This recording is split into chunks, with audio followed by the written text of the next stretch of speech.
Hello everyone, welcome back to my channel IGNOU exams. I hope आप लोग अच्छे होंगे और आपके एग्जाम्स की प्रिपरेशन अच्छी चल रही होगी। जैसे कि आप सभी स्टूडेंट्स को पता है, हम ये स्टार्ट कर चुके थे MZO001 के मोस्ट इंपॉर्टेंट क्वेश्चंस। हमने फर्स्ट बुक आपकी कंप्लीट कर ली है, वॉल्यूम 1 हमारी कंप्लीट हो चुकी है, वॉल्यूम 2 भी स्टार्ट कर दिया था। आज हमें चैप्टर नंबर 11 से स्टार्ट करना है, जो कि आपका वॉल्यूम 2 का है। तो जिस भी स्टूडेंट ने लास्ट वीडियो नहीं देखी है तो मैं उसका लिंक डिस्क्रिप्शन में डाल दूंगी, आप लोग देख लीजिएगा, वरना प्लेलिस्ट तो क्रिएट कर ही दूंगी। और जिस भी स्टूडेंट्स को लगता है आपको PDF इसका मिलेगा या नहीं मिलेगा, तो मैं उन सभी स्टूडेंट्स को बता देती हूँ कि ये आपकी जैसे ही कंप्लीट हो जाएगी सीरीज़, मतलब चैप्टर नंबर 17 तक है आपके। आज हम 11वां स्टार्ट कर रहे हैं, मतलब आज की वीडियो और एक नेक्स्ट वीडियो और आएगी तो ये कंप्लीट हो जाएगी। जैसे ही आपके 17 चैप्टर तक कंप्लीट हो जाएगा, आपको PDF भी इसका फुल PDF मैं दे दूँगी ग्रुप के अंदर। टेलीग्राम ग्रुप है हमारा, उसको आप ज्वाइन कर लेना, उसका लिंक भी डिस्क्रिप्शन में डला होगा। ठीक है, तो जैसे ही ये सीरीज़ कंप्लीट होगी आपको PDF भी मिल जाएगा, तो टेंशन लेने की ज़रूरत नहीं है। तो चलिए स्टार्ट करते हैं आज की हमारी वीडियो, जो कि है चैप्टर नंबर 11 के साथ। फर्स्ट क्वेश्चन है आपका इसका, what is intracellular protein turnover. Intracellular protein turnover होता क्या है, ये आपको बताना है। ठीक है, इसमें ज़्यादा कुछ एक्सप्लेन नहीं करना, छोटा सा ही है। इसको एक्सप्लेन करना है आपको कि प्रोटीन टर्नओवर है क्या, इंट्रासेलुलर प्रोटीन टर्नओवर क्या है, उसको बताना है। ठीक है, देख लेते हैं answer. Our cells are constantly recycling protein. This process is called intracellular protein turnover and it is a vital for maintaining cellular health and function. जो हमारी सेल्स हैं बॉडी के अंदर, वो कॉन्स्टेंटली हमारे प्रोटीन्स को रिसाइकिल करते रहते हैं उसी प्रोसेस को हम बोलते हैं इंट्रासेलुलर प्रोटीन टर्नओवर। मतलब हमारी बॉडी के अंदर जितने भी डैमेज प्रोटीन्स हैं या फिर जिन भी प्रोटीन्स की बॉडी में ज़रूरत नहीं है और नए प्रोटीन हमें बनाने हैं, उसी प्रोसेस को बोलते हैं हम इंट्रासेलुलर प्रोटीन टर्नओवर। ठीक है, और ये इंपॉर्टेंट प्रोसेस होता है हमारी सेलुलर हेल्थ मेंटेन करने के लिए और बॉडी के फंक्शंस को भी मेंटेन करने के लिए। So what exactly is intracellular protein turnover. अगर आपसे पूछे एक नंबर के क्वेश्चन में सिर्फ डेफिनेशन, तो इतना आप लिखेंगे काफ़ी है, बट अगर थोड़ा बड़ा पूछ ले तो पूरा एक बार एक्सप्लेन कर देना इसको, ज़्यादा कुछ नहीं है। It refers to the continuous cycle of protein synthesis and degradation within the cells. ये एक पूरी की पूरी साइकिल का प्रोसेस है जिसमें कंटिन्यू प्रोसेस के सिंथेसिस होता रहता है, प्रोटीन का सिंथेसिस होता रहता है। मतलब नए प्रोटीन बनेंगे और पुराने प्रोटीन डिग्रेड होंगे, तो वही आपका रिसाइकलिंग प्रोसेस है। This of it uh think of it sorry think of it as a busy factory where old and damage और unneeded protein are dismantle and replace with the new ones. आप इसको एक factory की तरह समझ सकते हैं, मतलब हमारी जो बॉडी है वो फैक्ट्री है, जहाँ पे हमें डैमेज प्रोटीन्स या फिर जो प्रोटीन्स हमें नहीं चाहिए या पुराने प्रोटीन्स हो गए हैं, उनको डिसमेंटल करके नए प्रोटीन्स के अंदर रिप्लेस कर देते हैं। This ensure that our cell function optimally and adapt changing condition. ये इंश्योर करता है ये प्रोसेस कि हमारे जो भी बॉडी के अंदर सेल फंक्शंस हैं वो प्रॉपर वे में होते रहें और जो भी चेंजिंग कंडीशन होगी हमारी बॉडी के अंदर वो भी अडेप्ट करते रहेंगे। तो छोटा सा क्वेश्चन था, ज़्यादा वो नहीं है, बट पूछ सकते हैं, इसको याद रखिएगा। आपके सेल इंट्रासेलुलर प्रोटीन टर्नओवर होता क्या है। नेक्स्ट क्वेश्चन देखते हैं।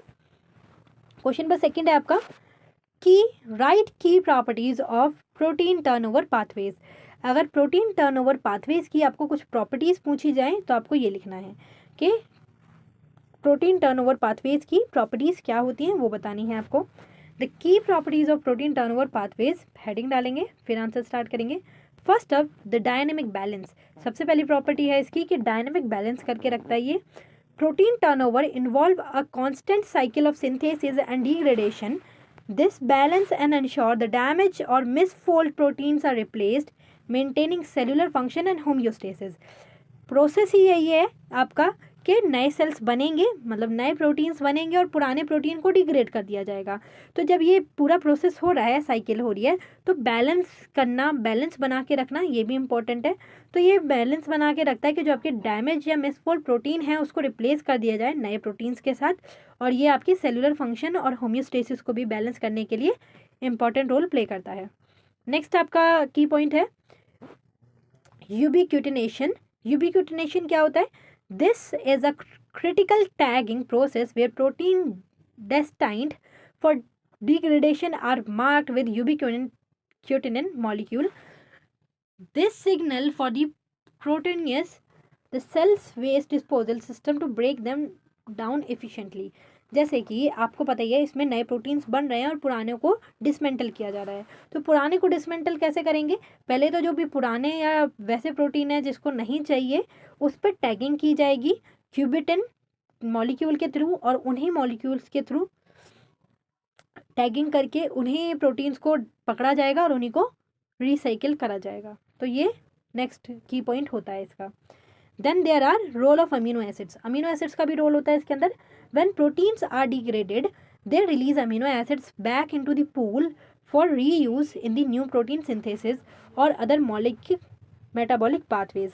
जब आपके पुराने प्रोटीन को डिग्रेड करते हैं तो वो पुराने प्रोटीन कुछ अमीनो एसिड्स को रिलीज़ करते हैं उसी पूल के अंदर, और जब वो अमीनो एसिड्स रिलीज़ होते हैं तो वही अमीनो एसिड्स को नए प्रोटीन के द्वारा यूज़ कर लिया जाता है, या फिर मेटाबॉलिक पाथवेज में भी वो अमीनो एसिड्स यूज़ हो जाते हैं। This recycling is essential for cellular energy and growth. तो ये जो रिसाइकलिंग हो रही है ये सेलुलर एनर्जी और ग्रोथ के लिए इंपॉर्टेंट होती है। नेक्स्ट है हमारी रेगुलेशन। रेगुलेशन भी एक की पॉइंट है इसका। Protein turnover is tightly regulated by various factor. जो प्रोटीन टर्नओवर है आपका वो डिफरेंट टाइप के फैक्टर्स के द्वारा रेगुलेट होता है, जैसे कि hormones, nutritions, availability and cellular stress. क्या है? हार्मोन्स, न्यूट्रिशन, अवेलेबिलिटी और सेलुलर स्ट्रेस के द्वारा इसको रेगुलेट किया जाता है प्रोटीन टर्नओवर प्रोसेस को। फॉर एग्जाम्पल ड्यूरिंग फास्टिंग और स्ट्रेस्ड सेल में increase degradation to provide energy and essential building blocks. जैसे कि हम एग्जांपल देख सकते हैं, जब हम फास्टिंग करते हैं या फिर हम स्ट्रेस में होते हैं तो हमारे जो सेल्स हैं वो डिग्रेडेशन प्रोसेस को बढ़ा देते हैं, मतलब ज़्यादा से ज़्यादा प्रोटीन्स को, डैमेज प्रोटीन को रिसाइकिल करते हैं नए के अंदर। तो वो प्रोसेस हमारी बॉडी को एनर्जी देता है और जो भी हमारे एसेंशियल बिल्डिंग ब्लॉक्स हैं उसको भी एनर्जी प्रोवाइड करता है। Another important point is selectivity. Selectivity भी एक इसका इंपॉर्टेंट पॉइंट है। Not all proteins are degraded at the same rate. सारे के सारे प्रोटीन जो डिग्रेड हो रहे हैं वो सारे के सारे एक सेम रेट के साथ नहीं हो रहे। Short lived protein are often involve in regulatory functions while long lived protein serve structural role. जो शॉर्ट लिव्ड प्रोटीन होते हैं वो रेगुलेटरी फंक्शन के अंदर आपकी हेल्प करते हैं, जबकि जो लॉन्ग लिव्ड प्रोटीन्स हैं वो स्ट्रक्चरल रोल में हेल्प करते हैं। This selectivity ensure that cell respond appropriately and changing condition. ये जो सेलेक्टिविटी है लॉन्ग और शॉर्ट लिव्ड की, ये इंश्योर करती है कि जो भी आपके सेल रिस्पॉन्स हैं वो अप्रोप्रिएट वे में कर सकें, या फिर जो भी कंडीशन चेंज हो रही हैं सेल के साथ उसमें तरीके से काम कर सकें। Lastly we can't overlook disease implications. हमें डिसीज इम्प्लीकेशंस को भी ध्यान में रखना पड़ेगा। Dysregulation of protein turnover pathway can lead to various disease including neurodegenerative disorders and cancer। अगर हमारा जो प्रोटीन टर्नओवर पाथवे है वो डिसरेगुलेट हो जाए, अगर उसकी रेगुलेशन प्रॉपर वे में नहीं होगी तो हमारी बॉडी के अंदर डिफरेंट टाइप की डिसीज़ हो सकती हैं, न्यूरोडिग्रेडेटिव डिसऑर्डर्स हो सकते हैं, या फिर कैंसर भी हो सकता है। Understanding these pathway can help in developing targeted therapies.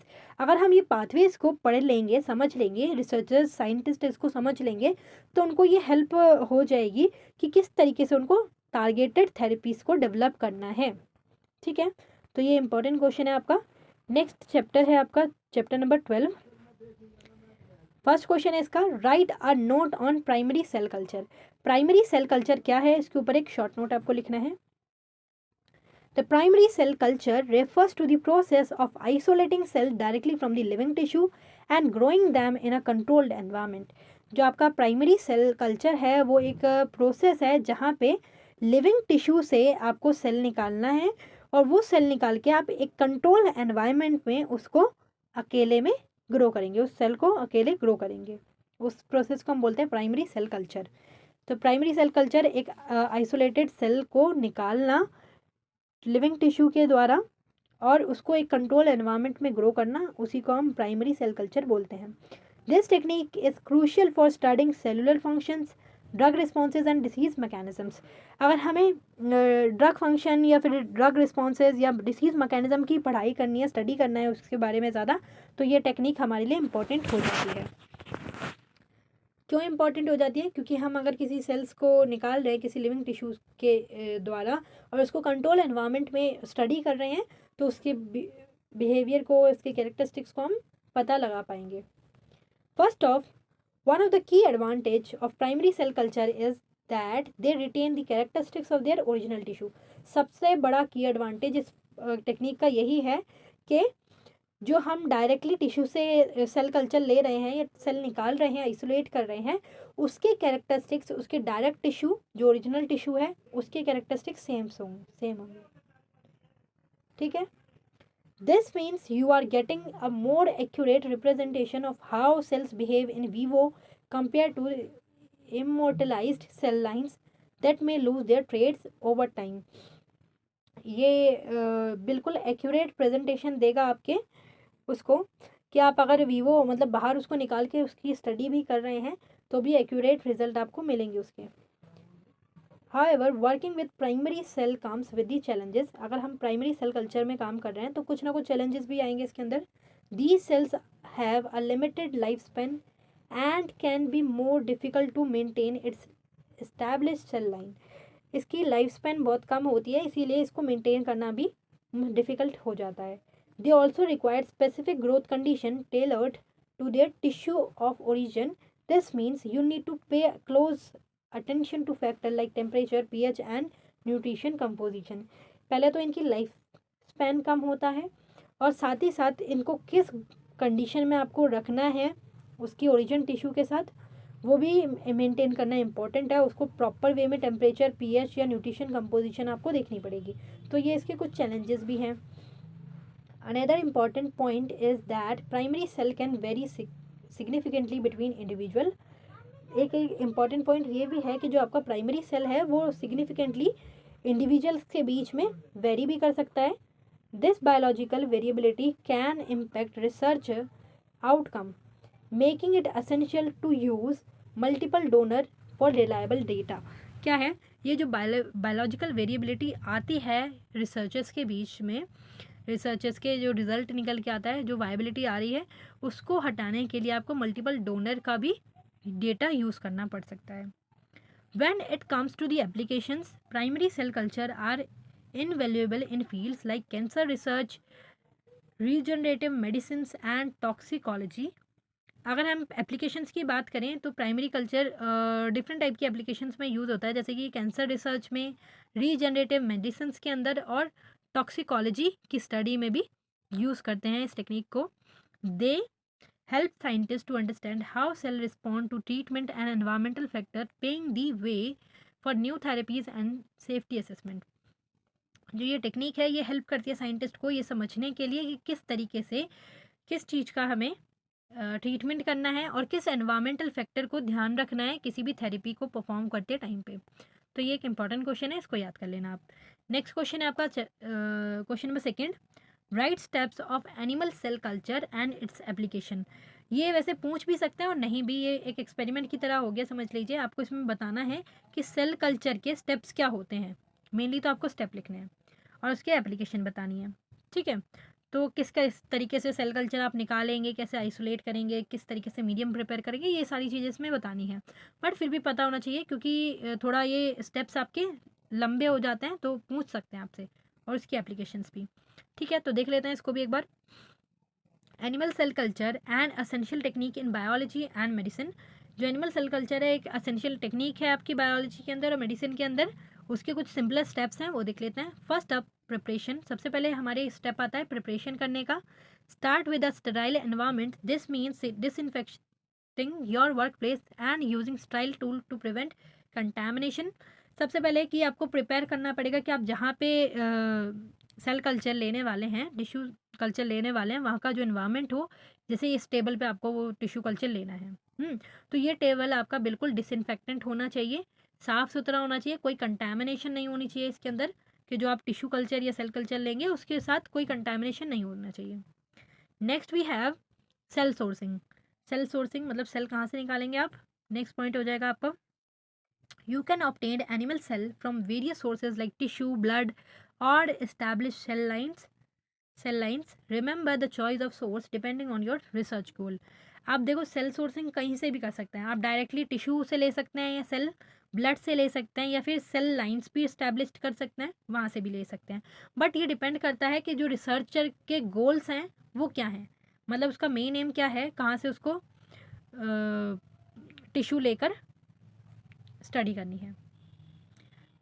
Next है आपका मीडियम सिलेक्शन। फिर आप सेलेक्ट करेंगे मीडियम कि किस मीडियम में उसको स्टडी करना है। Cells need nutritions to thrive. Choose an appropriate growth medium that contain essential nutrition, vitamins and growth factor tailored for your specific cell type. पहले तो आप मीडियम सेलेक्ट करेंगे कि उसको किस मीडियम में रखना है, सॉलिड में रखना है या लिक्विड मीडियम में रखना है। और न्यूट्रिशन उसको ज़रूरत पड़ेगी, उसको न्यूट्रिशन चाहिए, विटामिन्स चाहिए अपने ग्रोथ फैक्टर्स के लिए, तो अप्रोप्रिएट मीडियम आपको रखना पड़ेगा। आप जब अगर मीडियम सेलेक्ट कर लें, once you have your medium ready, it's time for cell isolation. जब आपकी मीडियम रेडी हो जाए तो सेल को आइसोलेट करने का टाइम आ जाता है, सेल को अलग निकालने का टाइम आ गया। If you are using tissue, you will need to dissociate these cell using enzymes or mechanical method to separate them without damaging their viability। जैसे ही आपकी मीडियम बन जाए तो आप सेल को आइसोलेट करेंगे, अलग निकालेंगे। अलग निकालने के लिए आप डायरेक्टली टिश्यू को भी हेल्प कर सकते हैं, टिश्यू डिसोशिएट कर सकते हैं एंजाइम्स के यूज़ करके। कुछ एंजाइम्स यूज़ करेंगे, आप टिश्यू को डिसोशिएट करेंगे और ये ध्यान रखेंगे कि जो टिश्यू है आपका या फिर सेल कल्चर है वो डैमेज ना हो जाए, उसकी वायबिलिटी बनी रहे। After isolation we proceed to seeding. जब हमारा आइसोलेशन प्रोसेस कंप्लीट हो जाएगा फिर नेक्स्ट प्रोसेस आएगा हमारा सीडिंग का। Place the cell into the culture vessel like flask dishes containing your prepared medium. Make sure to distribute them evenly for optimal growth. आपकी जब आइसोलेशन हो जाए, आइसोलेशन के बाद आप सीडिंग करेंगे, एक फ्लास्क में या एक डिस्क में उसको निकाल लेंगे और उसको कंटेन करके रखेंगे और उसको इवनली डिस्ट्रीब्यूट करेंगे कि उसकी प्रॉपर वे में ग्रोथ हो जाए। नेक्स्ट स्टेप होगा आपका incubation. Place your culture vessel in a control environment with the right temperature and carbon dioxide level to mimic the natural condition. Next आपका प्रोसेस जो है इंक्यूबेशन का, जिसमें आपको कल्चरल वेसल में इसको रखना है और साथ ही साथ उसको एनवायरमेंट ऐसा देना है कि वो बिल्कुल उसकी नेचुरल कंडीशन से मीटअप कर सके। जैसे कि टेम्परेचर और कार्बन डाइऑक्साइड का आपको ध्यान रखना है कि किस जो उसकी नेचुरल कंडीशंस होती हैं उसी टाइप में आपको टेम्परेचर और कार्बन डाइऑक्साइड मेंटेन करके रखना है। As your cell grow, monitor their health regularly. This leads us to sub culturing. जैसे ही आपको दिखे कि हाँ भाई आपका सेल ग्रोथ करने लगा है तो आप उसको हेल्थ को भी रेगुलेटरी करेंगे, रेगुलरली उसकी हेल्थ को चेक करेंगे कि भाई किस तरीके से वो ग्रो कर रहा है और सब कल्चरिंग करेंगे। Next step, when cells reach confluence, they need to be passed into new vessels to keep them healthy and proliferating। जैसे ही आपको लगे कि आपका सेल हेल्दी ग्रो कर रहा है तो उसको सब कल्चरिंग करेंगे। सब कल्चरिंग मीन्स उसको उस फ्लास्क से निकाल के दूसरे फ्लास्क में डालेंगे ताकि उसमें कोई कंटेमिनेशन ना रहे और हेल्दी तरीके से वो ग्रो कर सके। Finally don't forget about cryo preservation. Cryo preservation का भी ध्यान रखना है। If you want to store your cells for the future experiment, freezing them at ultra low temperature is key। अगर आपको उसको फर्दर फ्यूचर में अगर कभी स्टडी करना है तो उसको आप क्रायो प्रिजर्वेशन कर सकते हैं। क्रायो प्रिजर्वेशन का मतलब होता है कि अगर उसको आप बिल्कुल ही लो टेम्परेचर में फ्रीज करके रखेंगे तो आप आगे भी उसकी स्टडी कर सकते हैं, तो क्रायो प्रिजर्वेशन भी कर सकते हैं। Now why is this important? तो ये सारा प्रोसेस सेल कल्चर का इम्पॉर्टेंट क्यों है?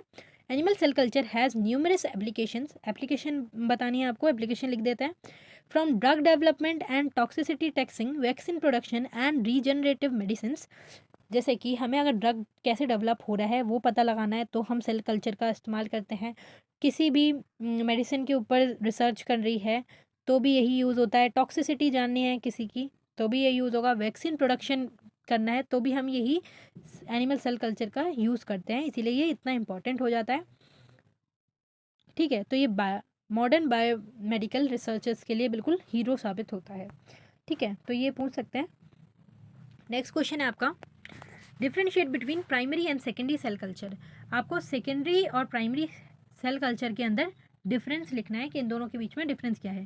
तो आपको डिफरेंस लिखने का तरीका पता है। आप पहले अपनी शीट को दो भाग में डिवाइड करेंगे। यहाँ लिखेंगे प्राइमरी सेल कल्चर, यहाँ लिखेंगे secondary cell culture.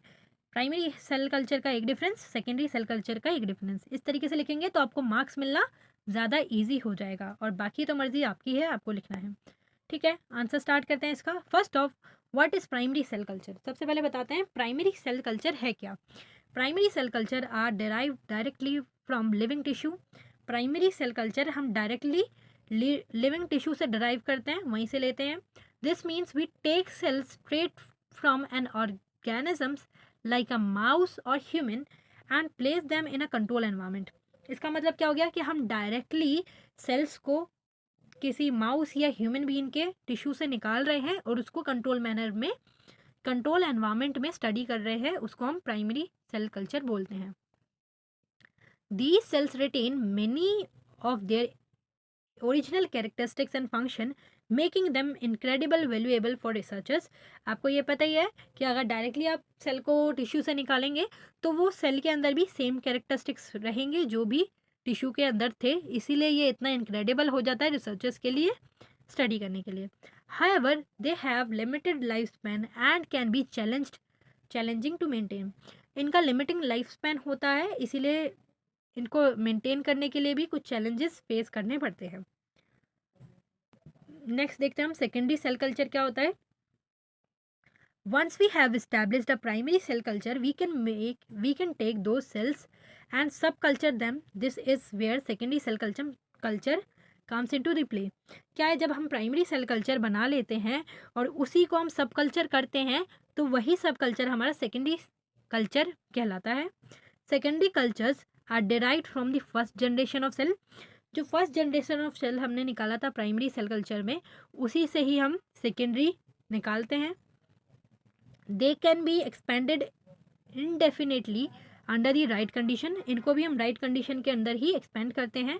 While they lose some of their unique characteristics of their original tissue, they are often easier to work with and provide more constant environment for their experiment. जो आपके secondary cell culture है उसमें आपके जो unique characteristics होते हैं original tissue के comparison में, वो थोड़े से लूज़ हो जाते हैं, कम हो जाते हैं, ओरिजिनल की तरह नहीं रहते, और यही इसको थोड़ा इजी बनाता है एक्सपेरिमेंट परफॉर्म करने के लिए। ठीक है, तो ये आपका थोड़ा डिफरेंस था सेल कल्चर के बीच में, प्राइमरी और सेकेंडरी के बीच में। चैप्टर नंबर 12 भी हुआ आपका। चैप्टर नंबर 13 देखते हैं। 13 का फर्स्ट क्वेश्चन है आपका, write a note on the cell junction, their types and their function. ये एक इम्पॉर्टेंट क्वेश्चन है, आपको इसमें बताना है, नोट लिखना है एक तो पहले कि सेल जंक्शन होता क्या है और सेल जंक्शन के टाइप्स क्या होते हैं और उनके क्या क्या फंक्शन है, ये लिखना है। ठीक है, आंसर देखते हैं। Did you know that cells in your body don't just float around aimlessly. आपको पता ही है आपकी बॉडी के अंदर जितने भी सेल्स फ्लोट कर रहे हैं वो बॉडी के अंदर किसी ना किसी कारण की वजह से कर रहे हैं, ऐसे नहीं है कि उनका कोई एम नहीं है, बिना एम के नहीं है वो वहाँ पे। They are connected through specialize structure called cell junction. जो आपके ये सेल्स हैं, जैसे एक सेल यहाँ है, एक सेल यहाँ है, एक सेल यहाँ है, एक सेल यहाँ है, तो जैसे ये सेल्स के बीच में जिससे ये कनेक्टेड हैं उसी को हम बोलते हैं सेल जंक्शन। तो ये स्पेशलाइज स्ट्रक्चर के थ्रू कनेक्ट होता है, उस स्पेशलाइज स्ट्रक्चर को हम बोलते हैं सेल जंक्शन। ठीक है, let's break down their type and functions these crucial component. इस क्रूशियल कंपोनेंट के हम टाइप्स और फंक्शंस भी देख लेते हैं आप। First we have tight junction. सबसे पहला हमारा टाइप है tight junction. Imagine them as sealants that hold cell together preventing any leakage between them. ये जो आपके टाइट जंक्शन होता है, जैसे नाम में लिखा है टाइट, तो ये बिल्कुल टाइटली एक दूसरे से अटैच्ड होते हैं, एक सेल को दूसरे सेल से टाइटली पकड़ के रखते हैं और इनके बीच में कोई भी लीकेज ना हो। ये तो मैंने बहुत दूर दूर बना दी, मतलब बिल्कुल ये ऐसे टाइटली बिल्कुल अटैच रहेंगे, एक दूसरे के साथ चिपके पड़े रहेंगे कि इनके बीच में कोई भी लीकेज ना हो सके। This is super important in tissue like the intestine where we want to control what enter in the blood stream. ये हमारे बॉडी के अंदर, इंटेस्टाइन के अंदर बहुत ज़्यादा इंपॉर्टेंट रोल प्ले करता है, क्योंकि यहाँ पे हम बिल्कुल लीकेज प्रिवेंट, मतलब लीकेज बर्दाश्त नहीं कर सकते। ठीक है, इसमें ये हेल्प करता है कि हमारी बॉडी के ब्लड स्ट्रीम के अंदर क्या अंदर जाएगा क्या बाहर जाएगा। ठीक है, next we have adherens junction. These junction provide strong mechanical attachment between adjacent cells. जो भी आसपास के सेल होंगे उसमें ये स्ट्रॉन्ग अटैचमेंट देगा, उसको बोलते हैं adherens junction. They are like the stitches in a quilt, keeping everything together and making tissue integrity. आप मान लीजिए जैसे स्टिचेस हम सुई धागे से सिलते हैं ना और चिपका के रखते हैं हमारे कपड़े को या क्विल्ट को, वैसे ही है, और इंटीग्रिटी ये सेल की बना के रखता है. You will find them in a place like heart where cells need to work together seamlessly. क्या है ये? मेनली हमारे हार्ट के पास पाए जाते हैं, जहाँ पे हमें ज़्यादा प्रेशर देके, मतलब ज़्यादा टेंशन लेके काम नहीं करना है. Then there are desmosomes. Desmosome आपका इम्पोर्टेंट है. डेस्मोजोम नेक्स्ट इसका टाइप है. These are the ultimate anchoring point. ये बिल्कुल एंड के पॉइंट पे पाए जाएंगे आपके, मतलब सेल के एंड पर. They connect the cytoskeletal of one cell to another, providing strength and resilience against stress. क्या है? ये कनेक्ट करके रखते हैं एक साइटोस्केलेटल सेल के दूसरे साइटोस्केलेटल के साथ, और स्ट्रेस से भी प्रिवेंट करते हैं, स्ट्रेंथ देते हैं और लचीला बनाते हैं. Think of them as the retriever in the steel bridge, essential for withstanding tension and pressure. जैसे कि आप स्टील ब्रिज में देखेंगे तो आपको जो पेचकस से लगे रहता है उसकी तरह होते हैं कि उसको पकड़ के रखे, विथस्टैंड करे और इसको टेंशन और प्रेशर से बचा के रखे. Now let's talk about gap junction. Gap junction भी इंपॉर्टेंट है आपका. These are channels that allow for the direct communication between neighbouring cell. जो भी आपके नेबरिंग सेल होते हैं, आपस में पड़ोसी सेल होते हैं, उसके बीच में कम्युनिकेशन करने के लिए ये हेल्प करते हैं ये channels. They enable the transfer of ion and small molecules, which is crucial for coordinating function like muscle contraction and nerve impulses. ये आपके मसल कॉन्ट्रैक्शन में और स्मॉल टाइप के आयन्स या मॉलिक्यूल्स को ट्रैवल करने के लिए भी हेल्प करते हैं, और नर्व इम्पल्सेस के में भी नर्व इम्पल्स को भी ट्रैवल करने के लिए हेल्प करते हैं. Lastly we have hemidesmosomes. Desmosomes और हेमीडेस्मोसोम्स आपके इंपॉर्टेंट है. इनके बीच में एक डिफरेंस भी आपसे पूछ सकते हैं, तो ये याद रखिएगा आप. तो हेमीडेस्मोसोम्स भी आपका एक टाइप है which is anchor cells to the extra cellular matrix. ये एक्स्ट्रा सेलुलर मैट्रिक्स के पास पाए जाते हैं आपके. They play a vital role in keeping tissue attach to the underlying structure, ensuring stability and support. ये मेनली आपके टिश्यूज़ के अंडरलाइंग स्ट्रक्चर के पास पाए जाएंगे और स्टेबिलिटी और सपोर्ट बना के रखते हैं टिश्यूज़ के बीच में. ठीक है, तो ये आपके डिफरेंट टाइप के सेल जंक्शन थे. ठीक है, और उनके फंक्शन थे. नेक्स्ट क्वेश्चन है आपका, which type of cell junction is similar to the plasmodesmata. Give a detail account on the gap junction. आपको बताना है कि कौन सा सेल जंक्शन है जो कि सिमिलर होता है प्लाज्मोडेस्माटा की तरह, और आपको गैप जंक्शन के ऊपर एक शॉर्ट नोट टाइप में लिखना है. ठीक है, तो cell junction is similar to the plasmodesmata. जो आपका सेल जंक्शन होता है वो बिल्कुल प्लाज्मोडेस्माटा की तरह होता है. अब आपको डायरेक्टली गैप जंक्शन के ऊपर एक शॉर्ट नोट लिख देना है. इसमें सिर्फ एक लाइन का आंसर था आपका. ठीक है, कि कौन सा होता है, तो वो सेल जंक्शन होता है. अब गैप जंक्शन के बारे में बताइए.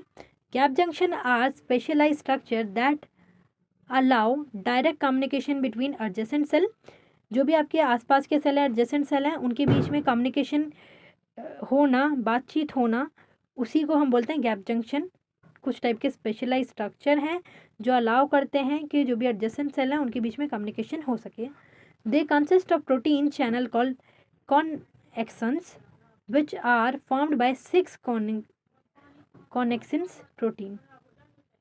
ठीक है, तो ये जो आपके प्रोटीन्स हैं, कुछ प्रोटीन चैनल्स भी होते हैं इनके अंदर जो कि कॉनेक्शंस बोलते हैं उनको, और ये कॉनेक्शंस 6 कॉनेक्शंस प्रोटीन से मिलके बने होते हैं. These channels create a pore that connect the cytoplasm of the two neighboring cells, enabling the transfer of ions and small molecule and electrical signal. ये जो चैनल हैं आपके, ये क्रिएट करते हैं एक छोटा सा पोर, एक छेद की तरह क्रिएट करते हैं जो कि कनेक्ट करके रखता है दो टाइप के नेबरिंग सेल्स को साइटोप्लाज्म के थ्रू, और ये एनेबल करता है कि छोटे छोटे आयन्स या मॉलिक्यूल्स का ट्रांसफ़र भी हो सके और इलेक्ट्रिकल सिग्नल्स भी जा सके इनके बीच में. One of the key function of gap junction is to facilitate intracellular communication. इसका एक की फंक्शन है कि ये इंट्रासेलुलर कम्युनिकेशन में हेल्प करता है. This is crucial in many processes such as coordinating muscle contraction in heart and transmitting nerve impulse. ये बहुत सारे फंक्शंस के लिए इम्पॉर्टेंट होता है। अगर ये नहीं होगा तो कोऑर्डिनेशन नहीं हो पाएगा मसल कॉन्ट्रैक्शन के बीच में। तो ये मसल कॉन्ट्रैक्शन में कोऑर्डिनेशन या कम्युनिकेशन में हेल्प करता है, और हार्ट को नर्व इम्पल्स मिल सके, उसमें ट्रांसमिशन हो सके उसका, उसमें भी हेल्प करता है। Think about it, without gap junction our heart wouldn't beat in the sync. अगर हमारी बॉडी में गैप जंक्शन नहीं होंगे तो जिस वे में हमारा हार्ट बीट करता है उस तरीके से बीट नहीं कर पाएगा वो। Another important aspect is their role in the homeostasis. दूसरा इंपॉर्टेंट एस्पेक्ट इसका ये भी है कि होम्योस्टेसिस को भी मेंटेन करके रखता है। By allowing the passage of nutritions and signalling molecule, gap junction help maintain a stable internal environment for cells. ये है अलाउ करता है कि ये पैसेज क्रिएट करे और न्यूट्रिशन और सिग्नलिंग मॉलिक्यूल्स को ट्रांसफ़र करें। और गैप जंक्शन ये भी मेंटेन करके रखता है कि जो भी इंटरनल एनवायरनमेंट है सेल का, उसको मेंटेन करके रख सके। This connectivity is vital for tissue function and overall organism health. ये जो होम्योस्टेसिस मेंटेन करके रखता है तो इससे ये हेल्प होती है कि जो आपकी ऑर्गेनिज्म की हेल्थ है या टिश्यू के फंक्शन है वो ओवरऑल मेंटेन हो सकें और इजीली वे में हो सकें। Gap junction also play a role in developmental process. Gap junction है जो आपके हैं वो डेवलपमेंट प्रोसेस में भी हेल्प करते हैं। During embryogenesis they allow cell to share information and coordinate their activity ensuring proper formation of tissue and organs। जब एम्ब्रियोजेनेसिस का प्रोसेस होता है उसमें ये अलाउ करता है कि जो भी डिफरेंट टाइप की इंफॉर्मेशन है वो एक्टिविटी या कोऑर्डिनेट तरीके से आपस में शेयर कर सकें और प्रॉपर वे में टिश्यू फॉर्मेशन हो सके और ऑर्गन का फॉर्मेशन हो सके। तो डेवलपमेंट प्रोसेस में भी ये हेल्प करता है। तो ये इसके फंक्शंस थे। However it's important to note that malfunctioning gap junction can lead to the various diseases including cardiac arrhythmias and certain type of cancers. अगर हमारे जो गैप जंक्शन है उसमें कोई माल फंक्शनिंग आ जाएगी तो डिफरेंट टाइप की डिसीज़ हमारी बॉडी में हो सकती हैं। मतलब कार्डियक अर्थ रिथमाइसिस हो सकता है हमें, या फिर किसी भी टाइप का कैंसर हो सकता है। Researchers are actively studying these connections to understand their implications in the health and disease better. क्या है, रिसर्चर्स अभी भी इसके बारे में स्टडी कर रहे हैं कि इनके बीच में कनेक्शन क्या है, और ये समझने की कोशिश करना है कि इनका हेल्थ के ऊपर क्या इम्प्लीकेशंस होंगी और किस तरीके से डिसीज़ से छुटकारा मिल सके, बेटर कर सकें। ठीक है, तो ये इंपॉर्टेंट क्वेश्चन है आपका। नेक्स्ट क्वेश्चन मैंने आपको पहले ही बताया था, हेमीडेस्मोसोम और डेस्मोसोम्स के ऊपर एक डिफ्रेंशिएट पूछ सकते हैं। तो जो कि मैंने पहले ही आपको बताया उसमें से ही आप पढ़ लेना। ऊपर अभी बताया था ना टाइप ऑफ के अंदर, चैप्टर नंबर 14। चैप्टर नंबर 14 हम नेक्स्ट वीडियो में पढ़ेंगे। तो मिलते हैं नेक्स्ट वीडियो में। Thank you for watching. और नेक्स्ट वीडियो में हमारा ये कंप्लीट हो जाएगा। 17 ही है हमारे पास, 14, 15, 16, 17। तो ये 4 चैप्टर हम नेक्स्ट वीडियो में कंप्लीट कर लेंगे अपने। फिर आपको PDF भी प्रोवाइड कर दूंगी मैं। तो मिलते हैं नेक्स्ट वीडियो में। Thank you for watching. अगर पसंद आई हो वीडियो तो एक लाइक कीजिएगा, सब्सक्राइब कीजिएगा और प्यारा सा कमेंट कीजिएगा ताकि मैं जल्दी से आपके लिए वीडियो लेके आऊँ। बाकी ये कंप्लीट होते ही नेक्स्ट वीडियो फिर हम स्टार्ट करेंगे MZO 002। ठीक है, तो आप बने रहिएगा। जो आपके 8 के 8 चैप्टर के एग्ज़ाम होने वाले हैं वो सारे के सारे हम इसी चैनल पे प्रिपेयर कर लेंगे। तो मिलते हैं नेक्स्ट वीडियो में। Thank you for watching.